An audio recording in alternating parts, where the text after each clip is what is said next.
Hello friends, എല്ലാവർക്കും magic മസാലയിലേക്ക് സ്വാഗതം. ഇന്ന് നാടൻ രീതിയിൽ തേങ്ങ വറുത്തരച്ച് വെച്ച ചിക്കൻ കറിയുടെ റെസിപ്പിയുമായിട്ടാണ് കേട്ടോ ഞാൻ വന്നിരിക്കുന്നത്. അടിപൊളി ടേസ്റ്റിലുള്ള ചിക്കൻ കറിയാണ്. അപ്പോൾ ഒരു പ്രാവശ്യമെങ്കിലും ഇതുപോലെ ഒന്ന് ഉണ്ടാക്കി നോക്കുക. വീഡിയോ ആദ്യമായിട്ടാണ് കാണുന്നതെന്നുണ്ടെങ്കിൽ ഒന്ന് സബ്സ്ക്രൈബ് ചെയ്തേക്കണേ. നമുക്ക് റെസിപ്പിയിലോട്ട് കിടക്കാം. 1.5 കിലോ ചിക്കനാണ് ഞാനിവിടെ എടുത്ത് വെച്ചിട്ടുള്ളത്. നന്നായിട്ട് കഴുകി ക്ലീൻ ചെയ്ത് ഒട്ടും വെള്ളം ഇല്ലാതെ വെച്ചിരിക്കുന്നതാണ്. ഇതിലേക്ക് നമുക്ക് ലെമൺ ജ്യൂസ് ഒഴിച്ചു കൊടുക്കാം. ഒരു വലിയ ലെമണിന്റെ ഹാഫ് ആണ് എടുത്തിട്ടുള്ളത്. അത് നമുക്ക് അതിന്റെ ജ്യൂസ് മുഴുവനായിട്ട് ഇതിലേക്ക് ഒഴിച്ചു കൊടുക്കാം. ഇനി ഇതിലേക്ക് ഉപ്പാണ് ചേർത്ത് കൊടുക്കുന്നത്. കല്ലുപ്പാണ് ഞാൻ ഇട്ട് കൊടുക്കുന്നത്. ആവശ്യത്തിനുള്ള ഉപ്പ് ഇട്ട് കൊടുക്കുക. ഉപ്പ് കൂടി പോവാതെ ശ്രദ്ധിക്കണം. നമുക്ക് വേണമെങ്കിൽ പിന്നീട് ഇട്ട് കൊടുക്കാം. അപ്പൊ ആദ്യമേ തന്നെ ഒരുപാട് അങ്ങ് ഇട്ട് കൊടുക്കരുത്. ഇനി മഞ്ഞൾപ്പൊടിയാണ് ഇട്ട് കൊടുക്കുന്നത്. 1/2 ടീസ്പൂൺ മഞ്ഞൾപ്പൊടി ഇട്ട് കൊടുത്തിട്ടുണ്ട്. ഈ ചെറുനാരങ്ങ നീരും ഉപ്പും അതുപോലെ തന്നെ മഞ്ഞൾപ്പൊടിയും ഈ ചിക്കനിൽ നന്നായിട്ടൊന്ന് മിക്സ് ചെയ്തെടുക്കുക. ഇനി നമുക്കിത് റെസ്റ്റ് ചെയ്യാനായിട്ട് മാറ്റി വെക്കാം. 1/2 മണിക്കൂറെങ്കിലും നമ്മളിത് റെസ്റ്റ് ചെയ്യാനായിട്ട് വെച്ച് കൊടുക്കണം. ആ സമയം കൊണ്ട് നമുക്ക് ബാക്കിയുള്ള കാര്യങ്ങൾ ചെയ്യാം. ഒരു പാൻ വെച്ച് കൊടുത്തിട്ടുണ്ട്. ഇതിലേക്ക് നമുക്ക് വെളിച്ചെണ്ണ ഒഴിച്ചു കൊടുക്കാം. 3 ടേബിൾ സ്പൂൺ വെളിച്ചെണ്ണയാണ് ഒഴിച്ചു കൊടുക്കുന്നത്. നമുക്ക് തേങ്ങ വറുത്തെടുക്കാനുള്ളതാണ്. അപ്പോൾ വെളിച്ചെണ്ണ ഒഴിച്ചിട്ട് നമ്മൾ വറുത്തെടുക്കുകയാണെങ്കിൽ പെട്ടെന്ന് തന്നെ തേങ്ങ വറുത്തെടുക്കാനായിട്ട് പറ്റും. അല്ലെങ്കിൽ കുറേ സമയം എടുക്കും തേങ്ങ വറുത്തെടുക്കാനായിട്ട്. ഇനി ഇതിലേക്ക് 2 അല്ലി വെളുത്തുള്ളി ഇട്ട് കൊടുത്തിട്ടുണ്ട്. അതുപോലെ തന്നെ ചുവന്നുള്ളി അരിഞ്ഞതാണ്. ഒരു 10-12 അല്ലി ചുവന്നുള്ളി ചെറുതായിട്ട് അരിഞ്ഞെടുക്കുക. അത് ഇട്ട് കൊടുക്കുക. ഇനി ഇത് നന്നായിട്ട് വഴറ്റിയെടുക്കുക. ഈ ഉള്ളിയും വെളുത്തുള്ളിയും നന്നായിട്ടൊന്ന് വഴന്ന് സോഫ്റ്റ് ആയിട്ട് വരണം. ഇനി ഇതിലേക്ക് 3 ചെറിയ പീസ് കറുവപ്പട്ട ഇട്ട് കൊടുത്തിട്ടുണ്ട്. അതുപോലെ തന്നെ 4 ഏലക്ക, 4 ഗ്രാമ്പു ഇത്രയും ഇട്ട് കൊടുത്തിട്ടുണ്ട്. ഇനി നമുക്ക് ഇതിലേക്ക് കുരുമുളക് ഇട്ട് കൊടുക്കാം. മുഴുവനായിട്ടുള്ള കുരുമുളകാണ്. 1 ടേബിൾ സ്പൂൺ ഇട്ട് കൊടുക്കുന്നുണ്ട്. ഇനി 1 ടേബിൾ സ്പൂൺ വലിയ ജീരകം അല്ലെങ്കിൽ പെരിഞ്ജീരകമാണ്, അത് ഇട്ട് കൊടുക്കാം. ഫ്ലെയിം കുറച്ച് വെച്ചിട്ട് വേണം നമ്മൾ ഇതൊക്കെ ഇട്ട് കൊടുക്കാനായിട്ട്, അല്ലെങ്കിൽ ഈ ജീരകമൊക്കെ പെട്ടെന്ന് കരിഞ്ഞു പോവും. ഇനി ഇതിലേക്ക് 250 ml കപ്പിൽ 1 കപ്പ് തേങ്ങയാണ് ഇട്ട് കൊടുക്കുന്നത്. ഇതെല്ലാം കൂടിയിട്ട് നന്നായിട്ടൊന്ന് വറുത്തെടുക്കുക. തേങ്ങ നന്നായിട്ടൊന്ന് വറുത്തെടുക്കണം. നല്ലൊരു ഗോൾഡൻ കളർ ആവുന്ന വരെ നമ്മൾ വറുത്തെടുക്കണം. അപ്പോൾ ആദ്യം ഹൈ ഫ്ലെയിമിൽ 1-2 മിനിറ്റ് വെച്ച് കൊടുക്കുക. അപ്പോൾ ഈ തേങ്ങയിലെ വെള്ളമൊക്കെ പെട്ടെന്ന് തന്നെ നന്നായിട്ട് വറ്റി വരും. അതിനുശേഷം നമ്മളൊരു മീഡിയം ഫ്ലെയിമിൽ വെച്ചിട്ട് വറുത്തെടുക്കുക. കുറച്ച് കറിവേപ്പില കൂടി ഇട്ട് കൊടുത്തിട്ടുണ്ട്. ഇത് നന്നായിട്ട് ഇളക്കിക്കൊണ്ടേയിരിക്കണം. ഒരു മീഡിയം ഫ്ലെയിമിൽ വെച്ചിട്ട് വറുത്തെടുക്കുക. അപ്പം ഇതിവിടെ റെഡി ആയിട്ടുണ്ട്. കണ്ടില്ലേ, നല്ലൊരു ഗോൾഡൻ കളർ ആയിട്ടുണ്ട്. ഈ ഒരു സമയം വരെയാണ് നമ്മൾ വറുത്തെടുക്കേണ്ടത്. അതിനുശേഷം നമ്മൾ ഫ്ലെയിം ഓഫ് ചെയ്യുക. ഫ്ലെയിം ഓഫ് ചെയ്ത് കഴിഞ്ഞാലും 1 മിനിറ്റൊക്കെ നന്നായിട്ടൊന്ന് ഇളക്കി കൊടുത്തുകൊണ്ടേ ഇരിക്കണം. അല്ലെങ്കിൽ ഈ പാനിന്റെ ചൂട് കൊണ്ട് ഇത് പെട്ടെന്ന് കരിഞ്ഞു പോകാനായിട്ട് ചാൻസ് ഉണ്ട്. ഇനി ഒരു 3 ഇഞ്ച് വലിപ്പത്തിലുള്ള ഒരു പീസ് ഇഞ്ചി എടുത്തിട്ടുണ്ട്. അതുപോലെ തന്നെ വെളുത്തുള്ളിയാണ് എടുത്ത് വെച്ചിരിക്കുന്നത്. ഒരു 8-9 അല്ലി വെളുത്തുള്ളി എടുക്കാം. ഇത് രണ്ടും നമുക്ക് നന്നായിട്ടൊന്ന് ചതച്ചെടുക്കാം. ഇനി ഉരുളിയിലാണ് നമ്മൾ ഈ കറി ഉണ്ടാക്കിയെടുക്കാനായിട്ട് പോകുന്നത്. അപ്പോൾ ഒരു ചെറിയ ഉരുളി വെച്ച് കൊടുത്തിട്ടുണ്ട്. ഇതിലേക്ക് നമുക്ക് വെളിച്ചെണ്ണ ഒഴിച്ചു കൊടുക്കാം. ഇനിയിപ്പോൾ 3 ടേബിൾ സ്പൂൺ വെളിച്ചെണ്ണയാണ് ഒഴിച്ചു കൊടുത്തിട്ടുള്ളത്. ഇതിലേക്ക് നമ്മൾ ചതച്ചെടുത്ത ഇഞ്ചിയും വെളുത്തുള്ളിയും ഇട്ട് കൊടുക്കാം. ഇതങ്ങനെ പേസ്റ്റ് ആക്കി എടുക്കേണ്ട ആവശ്യമില്ല. ഇതുപോലെ ചതച്ച് ചേർക്കുന്നതാണ് കൂടുതൽ നല്ലത്.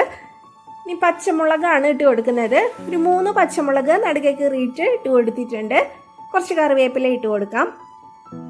ഇതൊന്ന് വഴറ്റിയെടുക്കണം. ഇതിൽ ഓയിൽ കുറച്ച് കുറവുണ്ട് കേട്ടോ. നമ്മൾ ഉരുളിയിലാണല്ലോ ഉണ്ടാക്കിയെടുക്കുന്നത്. അപ്പോൾ കുറച്ചും കൂടി ഓയിൽ ഒഴിച്ചു കൊടുക്കുന്നുണ്ട്. നമ്മൾ നോൺ സ്റ്റിക്കിന്റെ പാനിലൊക്കെയാണ് ഉണ്ടാക്കിയെടുക്കുന്നതെന്നുണ്ടെങ്കിൽ വെളിച്ചെണ്ണ ഇത്രയും മതിയാവും. ഞാനിപ്പോൾ കുറച്ചും കൂടി ഒഴിച്ചു കൊടുത്തിട്ടുണ്ട്. ഇനി ഇതിലേക്ക് സവാള ഇട്ട് കൊടുക്കാം. 3 മീഡിയം സൈസിലുള്ള സവാള അരിഞ്ഞു വെച്ചിരിക്കുന്നതാണ്, അത് ഇട്ട് കൊടുക്കുന്നുണ്ട്. ഈ സവാള നന്നായിട്ടൊന്ന് വഴറ്റിയെടുക്കണം. ഇതിലേക്ക് ഒരു 1/4 ടീസ്പൂൺ ഉപ്പ് കൂടി ഇട്ടിട്ട് നന്നായിട്ടൊന്ന് വഴറ്റിയെടുക്കാം. ഇത് വഴന്നു വരുന്ന സമയം കൊണ്ട് നമുക്ക് ഈ തേങ്ങ ഒന്ന് അരച്ചെടുക്കാം.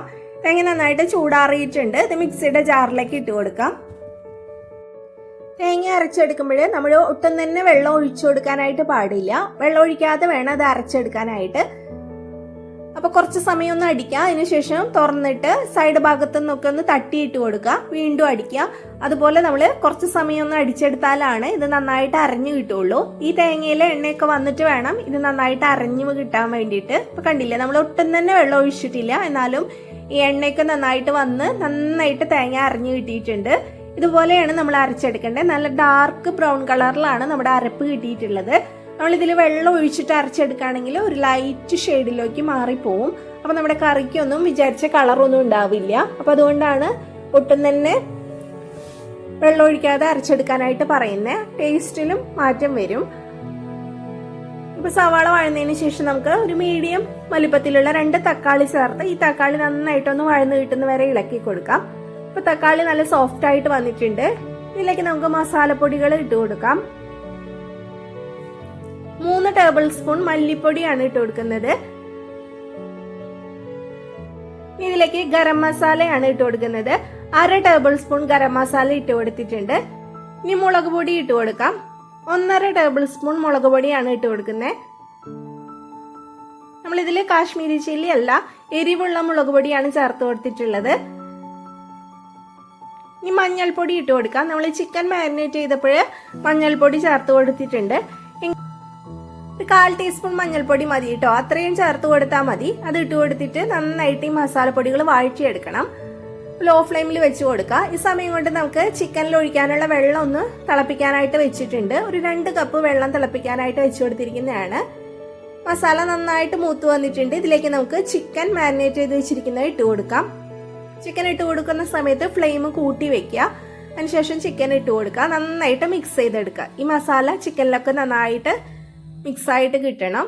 നല്ലപോലെ മിക്സ് ചെയ്തെടുക്കുക. ഹൈ ഫ്ലെയിമിലാണ് വെച്ച് കൊടുത്തിട്ടുള്ളത്. ഈ ചിക്കനിൽ നിന്ന് ചെറുതായിട്ട് വെള്ളം ഇറങ്ങി വരും. ആ സമയത്താണ് നമ്മളിനി വെള്ളം ഒഴിച്ചു കൊടുക്കേണ്ടത്. അതിന് മുമ്പ് വെള്ളം ഒഴിച്ചു കൊടുക്കരുത് വേവിക്കാനായിട്ട്. ഹൈ ഫ്ലെയിമിൽ വെച്ചിട്ട് ഒരു 3-4 മിനിറ്റ് നന്നായിട്ട് ഇളക്കുമ്പോഴത്തേനും ഈ ചിക്കനിലെ വെള്ളമൊക്കെ നന്നായിട്ടൊന്ന് ഇറങ്ങി വരും. ചെറുതായിട്ട് വെള്ളം വന്ന് തുടങ്ങുമ്പോൾ നമ്മളിതിലേക്ക് നമ്മൾ തിളപ്പിച്ച് വെച്ചിരിക്കുന്ന വെള്ളം ഒഴിച്ചു കൊടുക്കുക. പച്ചവെള്ളം ഒഴിച്ചു കൊടുക്കരുത്, തിളച്ച വെള്ളമാണ് ഒഴിച്ചു കൊടുക്കുന്നത്. 2 കപ്പ് ഒഴിച്ചു കൊടുത്തിട്ടുണ്ട്. ഇനി ഇതിലേക്ക് നമ്മൾ നേന്ത്രക്കായാണ് ചേർത്ത് കൊടുക്കുന്നത്. പച്ചക്കായ 2 എണ്ണം എടുത്തിട്ടുണ്ട്. എൻ്റെ തൊലി കളഞ്ഞ് കഷ്ണങ്ങളാക്കി വെച്ചിരിക്കുന്നതാണ്. അത് ഇട്ട് കൊടുക്കാം. അത്യാവശ്യം വലുപ്പത്തിലുള്ള കഷ്ണങ്ങളായിട്ടാണ് കട്ട് ചെയ്തെടുത്തിരിക്കുന്നത്. അത് നമുക്ക് ഇതിലേക്ക് ഇട്ട് കൊടുത്ത് അതും കൂടി നന്നായിട്ടൊന്ന് മിക്സ് ചെയ്തെടുക്കാം. ഇനി ഈ ചിക്കനും കായയും കൂടിയിട്ട് നന്നായിട്ട് വേവിച്ചെടുക്കണം. അടച്ചു വെച്ച് കൊടുക്കാം. അടച്ചു വെച്ചതിന് ശേഷം 1-2 മിനിറ്റ് ഹൈ ഫ്ലെയിമിൽ വെച്ച് നമ്മൾ ഒരു മീഡിയം ഫ്ലെയിമിലോട്ട് മാറ്റി കൊടുക്കുക. ഒരു 10 മിനിറ്റ് കുക്ക് ചെയ്തെടുക്കുക. അപ്പൊ ഒരു 10 മിനിറ്റ് കഴിഞ്ഞിട്ടുണ്ട്. നമുക്ക് തുറന്നൊന്ന് ഇളക്കി കൊടുക്കാം. ഗ്രേവി ചെറുതായിട്ടൊന്ന് വറ്റി തുടങ്ങിയിട്ടുണ്ട്. ഇനി നമുക്ക് ഇതിലേക്ക് നമ്മൾ അരച്ചു വെച്ചിരിക്കുന്ന തേങ്ങയുടെ പേസ്റ്റ് ഇട്ട് കൊടുക്കാം. ആണല്ലേ, നല്ലൊരു ഡാർക്ക് ബ്രൗൺ കളറിലാണ് നമ്മുടെ തേങ്ങയുടെ അരപ്പ് കിട്ടിയിട്ടുള്ളത്. നമുക്ക് ഇതിലേക്ക് ഒഴിച്ചു കൊടുക്കാം. മിക്സിയുടെ ജാറിലേക്ക് വളരെ കുറച്ച് വെള്ളം, ഒരു 1/4 ഗ്ലാസ് ഒക്കെ വെള്ളം ഒഴിച്ചു കൊടുത്താൽ മതി. അതും കൂടി ഒഴിച്ചിട്ട് അതും കൂടി ഇതിലേക്ക് ഒഴിച്ചു കൊടുത്തിട്ടുണ്ട്. ഇനി ഇത് നന്നായിട്ട് ഒന്ന് മിക്സ് ചെയ്തെടുക്കാം. ഇതിൽ ഉപ്പ് കറക്റ്റ് ആണോ എന്ന് ചെക്ക് ചെയ്ത് നോക്കാം. ഉപ്പ് കുറച്ച് കുറവുണ്ട്, അപ്പൊ അത് ഇട്ട് കൊടുക്കുന്നുണ്ട്. മിക്സ് ചെയ്തതിന് ശേഷം നമുക്കിത് അടച്ചു വെച്ച് വീണ്ടും ഒന്നും കൂടി വേവിച്ചെടുക്കണം. ഈ അരപ്പൊക്കെ ചിക്കനിൽ നന്നായിട്ടൊന്ന് പിടിച്ച് കിട്ടണം. ചിക്കൻ നന്നായിട്ട് കുക്കായി കിട്ടുകയും വേണം.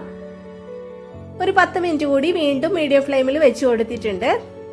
10 മിനിറ്റിന് ശേഷം നമുക്ക് തുറന്ന് നോക്കാം. നല്ല സ്മെല്ലാണ് കേട്ടോ വരുന്നത്.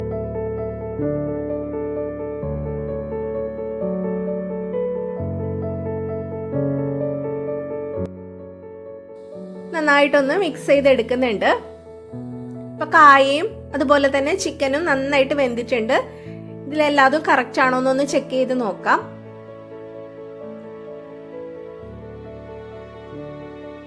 ഇപ്പൊ എല്ലാതും കറക്റ്റ് ആണ്. ഇനി നമ്മൾ ഇതിലേക്ക് ഗരം മസാല കുറച്ചും കൂടി ചേർത്ത് കൊടുക്കണം. നമ്മൾ 1/2 ടേബിൾ സ്പൂൺ ആണ് ആദ്യം ചേർത്ത് കൊടുത്തത്. ഇനി ലാസ്റ്റിൽ നമ്മൾ ഇതുപോലെ കുറച്ച് ഗരം മസാല ഇട്ട് കൊടുക്കണം. അപ്പോഴാണ് കൂടുതൽ ഫ്ലേവർ ഉണ്ടാവുക. അപ്പോൾ ഒരു 1/2 ടേബിൾ സ്പൂൺ ഗരം മസാല കൂടി ഒന്ന് ഇട്ട് കൊടുക്കുന്നുണ്ട്. ഇനി അധികം മിക്സ് ചെയ്യൊന്നും വേണ്ട. ചെറുതായിട്ടൊന്ന് ഇതാക്കിയതിന് ശേഷം നമുക്ക് അടച്ചു വെച്ച് കൊടുക്കാം. ഫ്ലെയിം ഓഫ് ചെയ്തിട്ടുണ്ട്. അവിടെ ചിക്കൻ കറി റെഡി ആയിട്ടുണ്ട്. ഈ ഗരം മസാല ചേർത്ത് ലാസ്റ്റിൽ ഇതുപോലെ ഒന്ന് ഒരു 5 മിനിറ്റ് ഒക്കെ ഒന്ന് അടച്ചു വയ്ക്കുക. അതിനുശേഷം നമുക്ക് തുറന്ന് നോക്കാം.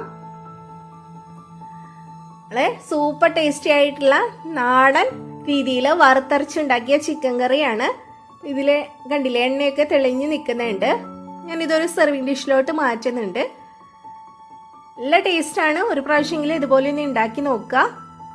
ഞാൻ ഫ്രൈഡ് റൈസിൻ്റെയും അതുപോലെ തന്നെ ചില്ലി ചിക്കൻ്റെയും ഒക്കെ വീഡിയോസ് അപ്ലോഡ് ചെയ്തിട്ടുണ്ട്. അപ്പോൾ അത് കണ്ടിട്ടില്ലെങ്കിൽ അതെല്ലാം കണ്ടു നോക്കൂ കേട്ടോ. വീഡിയോ ഇഷ്ടപ്പെട്ടെങ്കിൽ ലൈക്ക് ചെയ്യാനും ഷെയർ ചെയ്യാനും മറക്കരുത്. Thank you.